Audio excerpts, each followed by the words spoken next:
Mike Provost has always loved the water. He joined the Navy after high school and served for 21 years before retiring to sell electric boats. In his free time, you'll find him cruising the Lynnhaven, a tidal river near his home in Virginia Beach. As we pass a neighbor's dock, Provost gives a friendly wave, but he's not happy with what he sees. He had a boat that was left aground on the marsh that I removed previously, and the boat on the left there is the next one on my list. It was just over a year ago that Provost spotted another abandoned boat off his favorite beach, the one where he swims with his 3 kids. It sat there for weeks with fuel, quarts of oil, and other toxics on board. So I called 30 different offices, I spoke to 100 different people, and no one had the funding or approval to do anything about it. And I was explicitly told that if I personally didn't take care of it, no one would. So he and a buddy did just that, raising enough money to get the boat ashore, break it into pieces, and take it to a landfill.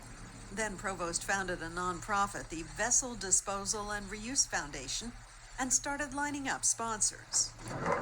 He needed $28,500 for his biggest project, the Fantasy, a 35-ton twin-masted sailing vessel stuck in the mud and taking on water in Norfolk's harbor. You got to bring out a barge. You have to have a tugboat to pull the barge.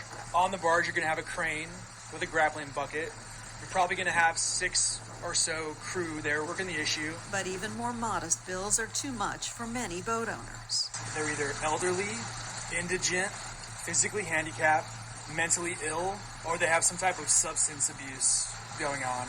It is technically illegal for people to dump their boats in state waters, but the law is rarely enforced, and some unscrupulous owners give their boats away or sell them to someone else for a song. If you go and look on used boating forums, you'll see a lot of boats that were made in the 70s and 80s that are being sold for $100 or offered as free, and the people are really just trying to offload the liability of having to deal with it.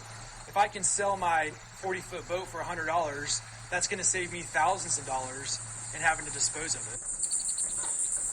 At Lynnhaven River Now, an environmental group on Virginia's coast, Jim Deppy is tracking the problem.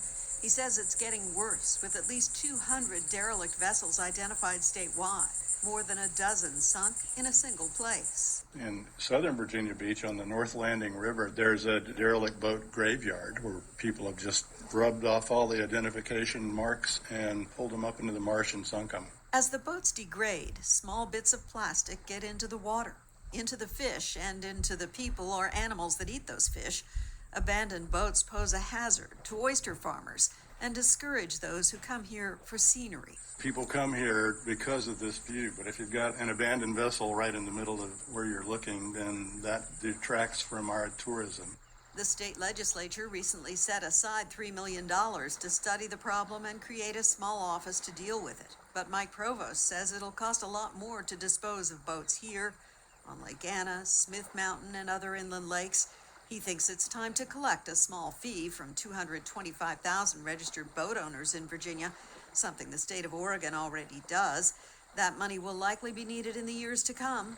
People saw boating as a safe way to weather the pandemic, and the National Marine Manufacturers Association reported record sales in 2020. I'm Sandy Hausman.